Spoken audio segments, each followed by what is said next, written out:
אתמול דיברתי עם אימא שאמרה שהבן שלה פשוט לא רוצה ללמוד. אז שאלתי אותה מה זה לא רוצה ללמוד. אז היא אמרה לי, הוא לא רוצה ללמוד, הוא הולך לבית ספר, הוא לא רוצה ללמוד. אז התחלתי ככה לשאול מה קורה בבית, איך הבקרים שלכם נראים. אז ככה התחלנו לקלף ולקלף והגענו למצב שהיא באמת מספרת לי שהבקרים שלהם איומים ונוראים. קודם כל יש לחץ אטומי. דבר שני, האבא והאמא מחליפים ביניהם או מילים מאוד מאוד קשות בבוקר, או שתיקה. יש שתיקה רועמת כזו. עכשיו, לפעמים אנחנו חושבים שהילדים לא מרגישים את הדברים האלה או לא רואים. יש ילדים מאוד מאוד רגישים, שמרגישים את הסכינים האלה באוויר, ועם כל הלחץ וכל התפאורה מסביב על הבוקר, הולכים לבית הספר, נכנסים לכיתה. נכון, ילד ישר, חברים, עניינים, קשקושים, הוא אמור לעבור את זה.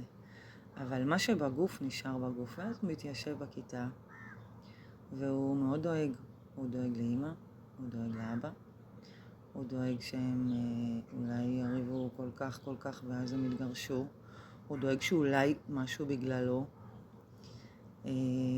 פתאום יש איזה מוות במשפחה, סבתא, דוד, אח, חס ושלום, כל מיני דברים כאלה. והילד הזה לא פנוי ללמידה. הוא לא יכול עכשיו לשבת, לפתוח ספר, לקרוא, לקלוט חומר חדש, חומר ישן, לא משנה. ואז הוא נכנס לגלגל כזה, כדור שלג. תלוי כמה התקופה הזו נמשכת. ואם זה נמשך כמה שנים, כמו הרגל של הרבה הורים שלא פותרים את הבעיות, פשוט נוצר מצב שהילד הזה לא פנוי ללמידה, והוא מתחיל בריחה. לאן הוא בורח?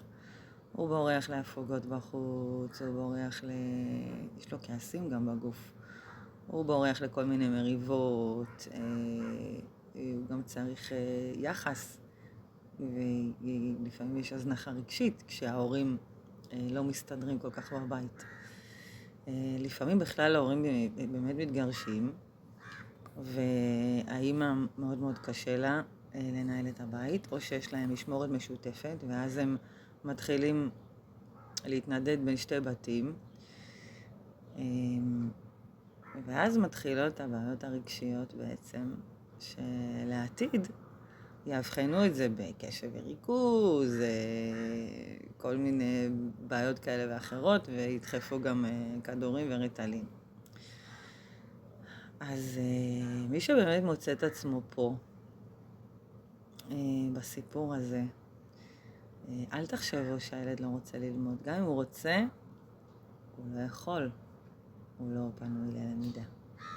וזה ימשוך אותו עוד כמה שנים קדימה, עד שהוא יהיה לבד בעולם, עצמאי בשטח, והוא יתחיל לקלף את כל הרעלים ואת כל מה שלא שייך אליו, והוא יחליט ללכת ללמוד, להיות רופא, או עורך דין, או סתם מנהל, מנכ"ל.